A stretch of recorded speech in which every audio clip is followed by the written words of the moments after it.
All right, so I just got back from a cross-country trip from Philadelphia down to Dallas and then back, and something I was really interested in figuring out is how much energy my Tesla Model Y Performance would use on one leg of the trip, so from Philadelphia to Dallas. The new energy section in Tesla's vehicles now gives you the ability to see a breakdown of where your energy is being used at, so I logged my trip statistics driving all the way across the country so I could see where my energy was being used at. Over my 2 travel days, I logged a total of 14 charging stops with no overnight destination charger available at my hotel on my 1 overnight stop, which was kind of a bummer, but I also needed to stop at an Electrify America charger on my way into Dallas as I miscalculated how much energy I would need to actually get to my hotel that night. I left from Philly with about 63% in my battery and ended up arriving in Dallas with 17%, and of course there was plenty of charging done in between, so let's go over how much energy I used to drive halfway across the country. Now I have to mention that this is not a scientific test, but instead this is me sharing my experience driving halfway across the country and sharing with you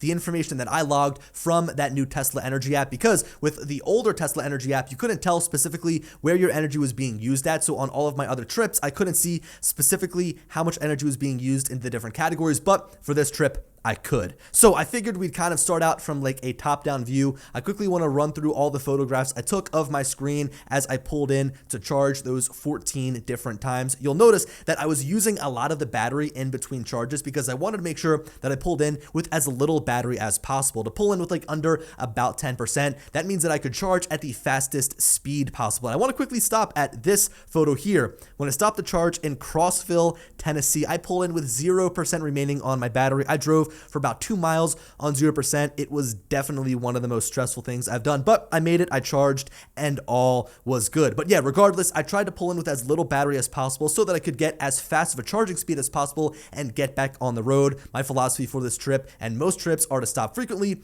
charge fast, and keep going. Now, just to kind of give you guys the details, so again, you know what I was driving. I had my Tesla Model Y Performance with 21-inch Uber Turbine wheels on there. Those are the rims that come shipped with the car. The tires were Pirelli P0 tires, and of course, as we know, the Model Y Performance has usable battery capacity of 75 kilowatt hours. Now, just to kind of share some general trip statistics with you, I stopped to charge my car 14 total times, as I mentioned. I drove a total of 1,470 miles from Philly to Dallas. So if you do the average, that means that my average drive in between charging stops was about 105.5 miles. And you might be wondering, like, hey, the Model Y Performance has an estimated range of 300 miles. Why were you stopping so frequently? And that's because I wanted to stop when my battery was low so that I could get a nice fast charge. My whole mantra is stop often, charge fast, get back on the road fast, and try to get through your trip as quickly as possible. Also, don't stop and like use the bathroom without charging your car. I like to always be either driving or charging. Those are the two things my car is always doing. If you stop and don't charge your car and it's just sitting there in the parking lot, you're wasting time. And I totally didn't live by that when I stopped and found a hotel with no charger. Sometimes you just can't get around it, but you always want to be driving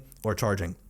Now, in total, I used 536 kilowatt hours, so that's about 7 cycles on my battery, and my average efficiency was 362 watt hours per mile, and that is compared to the rated efficiency of my vehicle, which is 288 watt hours per mile. Now, of course, driving at highway speeds, you are not going to get the advertised efficiency of your electric vehicle. When you're hammering 90 on, say, I-40, driving across the country, you are definitely going to be using more energy than anticipated, and it's really interesting now to see where my energy went. So when I went through all the photos that I captured of, my drives, right, seeing how much energy I consumed, I totaled it up. I used 776% energy in my car. So that is the total energy consumed, and that was 243.2% more than the rated efficiency of my car. So that means that if I drove with perfect efficiency the entire time, which would be nearly impossible, just using quick math, I should be getting around 520%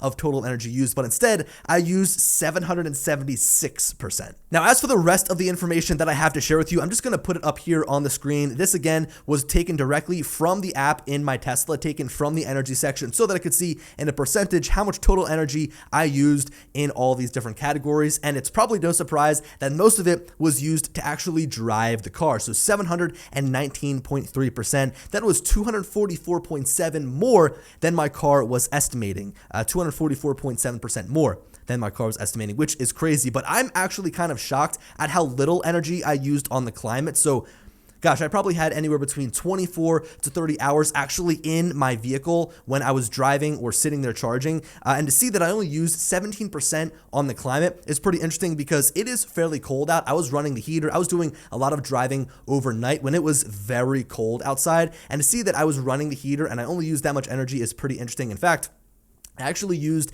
-6% less than what my car estimated. So it probably thought I was going to be using more climate, but I actually used a little bit less than estimated. There are some interesting things that I want to point out here. Like, for example, when you look at the elevation or when you look at the battery conditioning, it is always going to be more than anticipated. So it seems that the range estimation doesn't account for elevation, and it also doesn't account for any battery conditioning that you might do, which is definitely something good to know in the back of your mind if you're going to be going on a road trip. So if you look back at those screenshots that I shared with you, when you look at, again, the elevation battery conditioning section, if there was any battery used, it was always going to be over by the same percentage amount. This also answers why sometimes when pulling into a supercharger, your car doesn't precondition the battery, and that's just because it doesn't want to use any excess energy if the battery is going to be too low. So if it predicts that you're going to pull in with 2% battery remaining, it doesn't want to use up that power to precondition the battery when it wants to make sure you get there safely and not run out of energy. So again, that answers why sometimes your battery might not precondition. I want to kind of point out how much energy I used here in the everything else category, 19.3%. It actually came in at -12.3%,